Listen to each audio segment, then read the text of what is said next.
Samedi 13 juillet 2024, lettre de frère Joseph Marion Branham à la dame élue qui ne se cache pas pour écouter la voix du 7e ange. Les aigles se rassemblent. Chère épouse qui n'a pas honte, jamais il n'y a eu un temps ou un peuple comme aujourd'hui. Nous sommes en lui, héritiers de tout ce qu'il a acquis pour nous. Il partage sa sainteté avec nous jusqu'à ce qu'en lui nous soyons devenus la justice même de Dieu. Par un décret divin, il nous connaissait. Il connaissait à l'avance que nous ferions partie de son épouse. Il nous a choisis, ce n'est pas nous qui l'avons choisi. Nous ne sommes pas venus de nous-mêmes, c'était son choix à lui. Maintenant, il a placé dans notre cœur et dans notre âme l'entière révélation de sa parole. Jour après jour, il nous révèle sa parole en déversant son esprit sur nous et en manifestant sa vie même en nous. Jamais son épouse n'a été plus ancrée dans son cœur, car elle sait qu'elle est dans sa volonté parfaite et dans son programme en s'en tenant à sa parole, en écoutant sa voix. L'amour de Dieu et de ce message remplit notre cœur à tel point qu'il déborde. Il n'y a rien d'autre que nous voulons entendre, dont nous voulons parler ou sur quoi nous voulons communier ou simplement faire part d'une citation que nous venons d'entendre et louer le Seigneur. Nous sommes comme Moïse derrière le désert. Nous avons marché jusqu'à être face à face avec le Dieu Tout-Puissant et nous voyons la voix nous parler. C'est exactement en accord avec la parole et la promesse de l'heure. Cela nous a fait quelque chose. Nous n'en avons pas honte. Nous aimons déclarer cela au monde entier.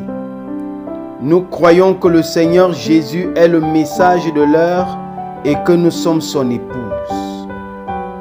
Il nous a fortifiés par sa parole. Sans l'ombre d'un doute, ceci est la voie pourvue par Dieu. Dieu ne change jamais d'avis à propos de sa parole.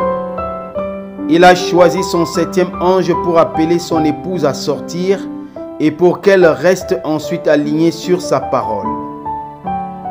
Il n'y a rien d'autre dans cette vie que lui et sa parole. Nous ne pouvons jamais nous en lasser. C'est plus que la vie pour nous. L'Évangile et la puissance du Dieu Tout-Puissant ont été répandus partout dans le monde comme jamais auparavant. La parole est maintenant dans les mains et les oreilles de l'épouse. Le temps de la séparation est en train d'avoir lieu alors que Dieu appelle une épouse et le diable appelle une église. Nous t'aimons, toi et ta parole, Seigneur.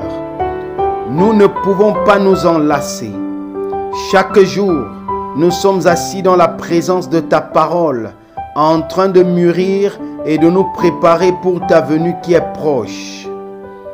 Père, cela doit être tellement proche.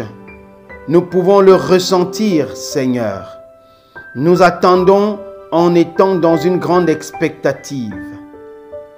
Père, fais que nous soyons plus sincères et que nous renouvelions nos vœux.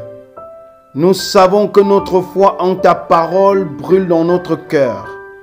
Tu as ôté tous les doutes. Il n'y a plus rien d'autre là que ta parole. Nous sommes certains et nous n'avons pas honte de le dire au monde entier que nous sommes ton épouse des bandes.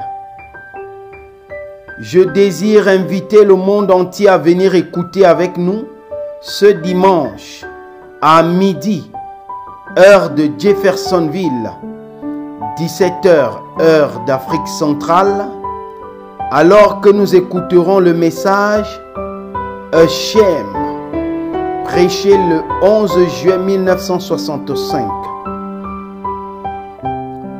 traduit par Honteux. Frère Joseph Branham. Passage des Écritures à lire avant l'écoute du message. Marc chapitre 8, versets 34 à 38.